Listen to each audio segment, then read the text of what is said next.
Assalamualaikum warahmatullahi wabarakatuh. Apa kabarnya Bapak Ibu? P3K tahun 2022. Kali ini saya akan menjelaskan tentang mekanisme seleksi kesesuaian atau verifikasi untuk P2 dan P3, P3K tahun 2022. Di sini saya akan menjawab tuntas semampunya, yaitu segala hal yang berkaitan dengan mekanisme seleksi kesesuaian atau verifikasi. Di sini akan kita bahas siapa yang akan menilai, apa saja kriteria penilaiannya, kemudian ada kasus jika ada dua orang guru pada formasi yang sama, dari sekolah yang sama, siapakah yang akan dapat formasi? Atau bisakah orang dari luar sekolah induk mendaftar di sekolah kita? Lalu siapakah yang akan mendapatkan formasi setelah dilakukan penilaian mekanisme seleksi kesesuaian atau verifikasi? Yang pertama, kita harus tahu dulu siapa saja yang termasuk pada kategori P2 dan P3 ini. Yang P2 itu adalah THK2, sudah jelas ya. Kemudian yang P3 itu adalah guru honorer di sekolah negeri yang terdata di Dapodik dengan masa kerja 3 tahun. Kemudian ada beberapa kasus, misalnya di sekolah negeri beliau pernah mengajar, kemudian terpotong karena jam mengajarnya sudah tidak ada.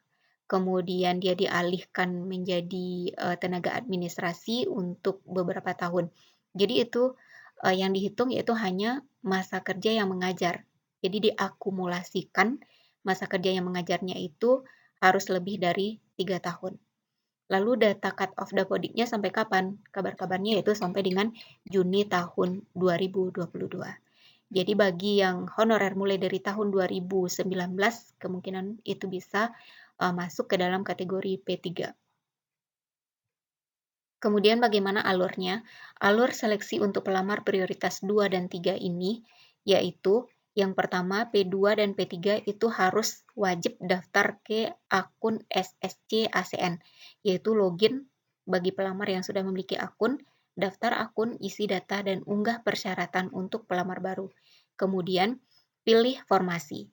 Kemudian dilakukan seleksi administrasi oleh pemerintah daerah. Kemudian ada masa sanggah administrasi. Kemudian ada pengumuman seleksi administrasi, kemudian seleksi kompetensi, kemudian sanggah kompetensi, pengumuman seleksi kompetensi, dan guru dengan nilai tertinggilah yang lulus di sekolah induk selama ada kebutuhan. Nah, jadi ini alurnya. Lalu, siapa saja tim penilainya? Yang pertama itu adalah kepala sekolah, guru senior, pengawas sekolah, dinas pendidikan, dan BKP SDM. Kemudian bagaimana mekanisme seleksi kesesuaian verifikasi ini? Yang pertama, seleksi kesesuaian verifikasi untuk P2 dan P3 ini dilaksanakan apabila masih tersedia kuota formasi P3K untuk guru setelah penempatan bagi guru yang lulus passing grade. Atau artinya setelah formasi itu diberikan kepada guru PG atau yang P1, jika masih ada sisanya itulah yang diberikan kepada P2 dan P3.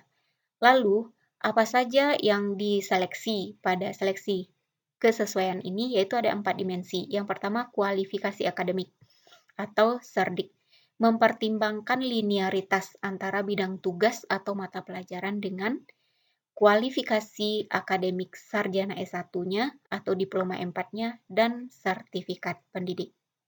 Kemudian yang kedua itu adalah kompetensi teknis. Ini yaitu sesuai dengan kompetensi guru biasa, yaitu ada 4, profesional, pedagogik, sosial, dan kepribadian. Kemudian yang ketiga kinerja, menyangkut orientasi pelayanan, komitmen, inisiatif kerja, dan kerjasama. Lalu pemeriksaan latar belakang, apakah pernah terlibat perundungan atau bullying, kekerasan seksual, penyalahgunaan narkoba, psikotropika, zat adiktif lainnya atau nafza, atau intoleransi. Kemudian seleksi wawancara yang mempertimbangkan integritas dan moralitas. Jadi ini adalah 4 dari kesesuaian atau seleksi verifikasi yang akan dilakukan pada P2 dan P3. Ini adalah kisi-kisi kompetensi teknis. Untuk kompetensi teknis tadi kan yaitu penilaiannya dilakukan pada 4 kompetensi guru.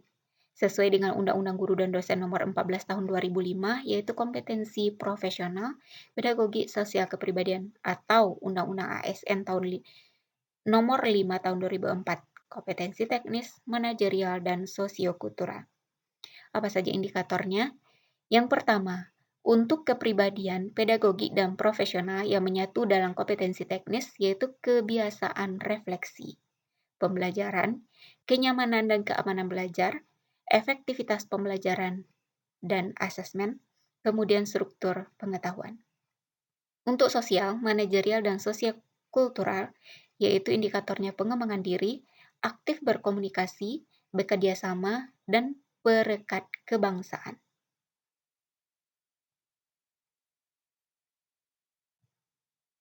Ini adalah contoh instrumennya. Contoh instrumen seleksi kesesuaian kompetensi. Ini dalam melakukan pendekatan kandidat melakukan. Yang pertama, mencatat kekurangan, meminta masukan atau perbaikan individu secara berkesinambungan, refleksi bersama serta meminta masukan, selalu meminta pendapat tentang diri sendiri. Jadi di sini poinnya, kalau seandainya yang dinilai itu adalah meminta masukan pada saat refleksi, si kandidat ini meminta masukan untuk perbaikan individu secara berkesinambungan, itu poinnya 1. Kemudian kalau dia mencatat kekurangannya, itu poinnya 2. Kalau dia selalu meminta pendapat tentang diri sendiri, poinnya 3. Dan kalau dia merefleksi bersama serta meminta masukan, itu poinnya 4. Jadi bisakah di sini ada indikasi kecurangan atau kong kali kong antara tim penilai, misalnya antara kepala sekolah, kemudian guru senior dengan kandidat, ada kecurangan. Jadi kabarnya untuk penilaian observasi yang dilakukan oleh kepala sekolah dan guru senior ini, yaitu tidak diberikan suatu acuan penilaian. Contoh yang seperti ini. Dalam melakukan pendekatan atau refleksi, kandidat melakukan. Jadi, tim penilai ini yaitu mencentang sesuai dengan apa yang dilihatnya atau apa yang diobservasinya. Jadi, penilai tidak tahu mana yang poinnya paling tinggi. Jadi, disesuaikan. Kalau seandainya menurut guru senior atau kepala sekolah dalam melakukan pendekatan si kandidat ini dia selalu meminta pendapat tentang diri sendiri, maka otomatis yang dicentangnya itu adalah yang selalu meminta pendapat tentang diri sendiri. Dan guru senior atau kepala sekolah ini tidak tahu kalau poinnya untuk yang selalu meminta pendapat tentang diri sendiri itu adalah 3. Jadi tidak akan ada indikasi ketidakjujuran di sini. Jadi benar-benar sesuai dengan apa yang dilihat atau apa yang diobservasi oleh tim penilai. Kemudian kisi-kisi instrumen penilaian kesesuaian kinerja, aspek perilakunya itu yang nilai adalah orientasi pelayanan, komitmen, kerjasama, dan kepemimpinan. Tim penilai untuk kepala sekolah, guru senior, dan pengawas sekolah yaitu melakukan penilaiannya 2 hari, H1 sampai dengan H2.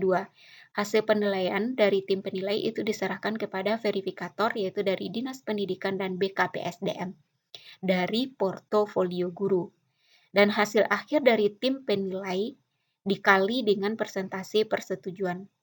Apa persentase persetujuannya? Kalau poin 1 yaitu 60%, 2 70%, 3 80%, 4 90%, dan 5 100%. Sehingga dihasilkanlah skor kinerja. Kemudian pertanyaan yang mungkin muncul. Jika guru yang bersangkutan melamar bukan di sekolah induk dikarenakan ketiadaan formasi di sekolah induk, maka penilaian kesesuaiannya dilakukan di mana? Jadi, kalau seandainya di sekolah induk formasinya tidak ada, lalu di sekolah lain ada formasinya, bisakah kandidat ini melamar ke sana? Bisa. Lalu penilaian verifikasinya dilakukan oleh siapa? Tetap dilakukan oleh sekolah induk atau di sekolah asal. Karena yang akan paling tahu tentang kompetensi teknis dan kinerja dari kandidat yang bersangkutan tentu adalah kepala sekolah dan guru senior yang ada di sekolahnya sendiri.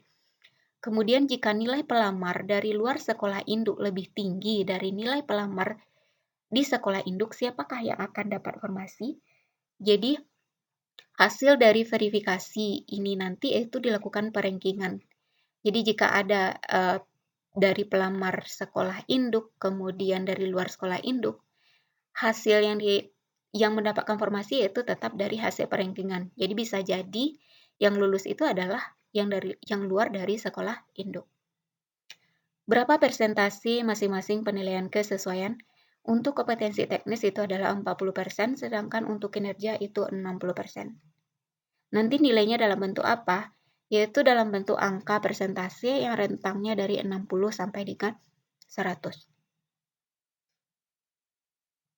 Demikian saja, Bapak Ibu yang dapat saya sampaikan. Semoga membantu, Bapak Ibu yang berada pada P2 dan P3 dalam mempersiapkan diri menghadapi penilaian kesesuaian atau verifikasi ini. Semoga kita diberikan hasil yang terbaik dan saya berharap Bapak Ibu mendapatkan formasi dan bisa lulus pada formasi tersebut.